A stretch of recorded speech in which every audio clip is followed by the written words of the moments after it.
kind of the bridge between the ideas that Stig and the designers come up with and different 3D departments. We help visualize it on paper, painting it up, drawing it up in 2D, and then they take that and actually make the assets for the game. You have to come up with cool design with limited time. The design also has to make sense to the art director, game director, the lead artist.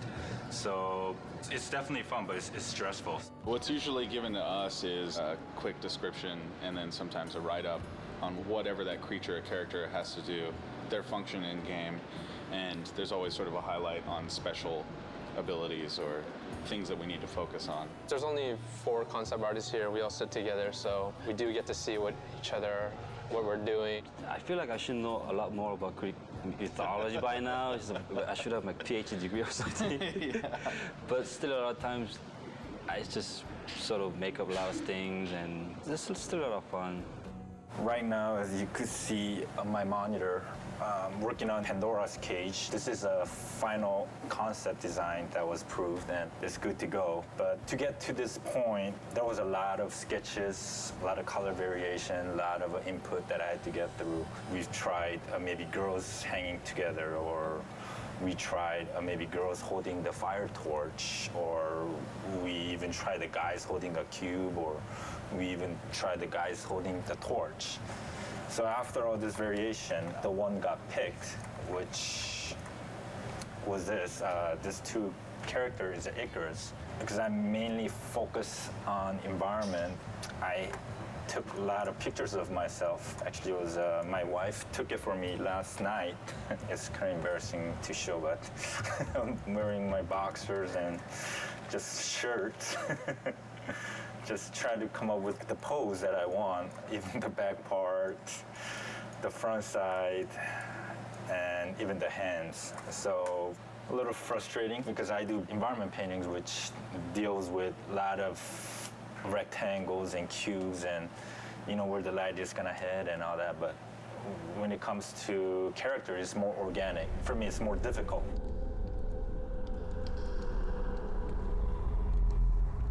Is Palace for the Gods. These are the basic thumbnails I showed to director. Then from here, we start to bring in all these location elements where each portion of the buildings are representing different levels. It's not just figuring out the entire look of the place. I also have to figure out how each sections are connected. The actual elevation of the location and how it's connected has to be pretty accurate. Every time I do a second pass on the concept, it raises so many questions again. Feedbacks means change, and after that it raises different questions, and another meeting, and feedback again, and changes. So it started with very ambitious and very inspired task, and then slowly became a big headache. But the funny thing is, you never get to see this scale in actual game, because actual gameplay only takes place in this top section here. Like you see, this entire concept is being drawn out from the entire mountain towards the balcony area where the most gameplays take place.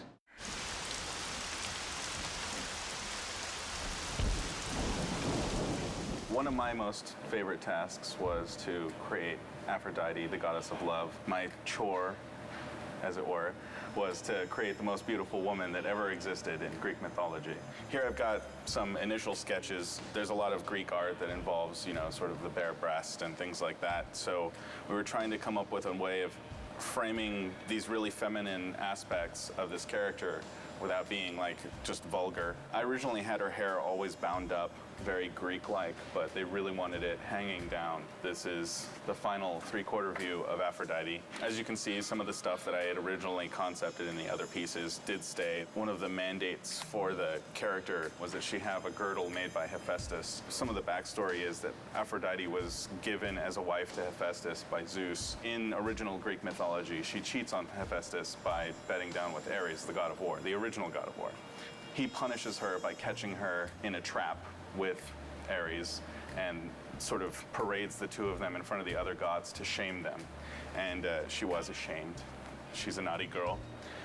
But in our story, he just kept her trapped. We've got various somewhat sexy bondagey entrapments that we've worked up. So the modelers will take this and build, Aphrodite in the flesh.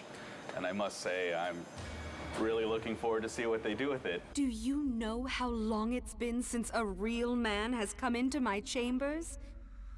Those bridges outside are nearly destroyed.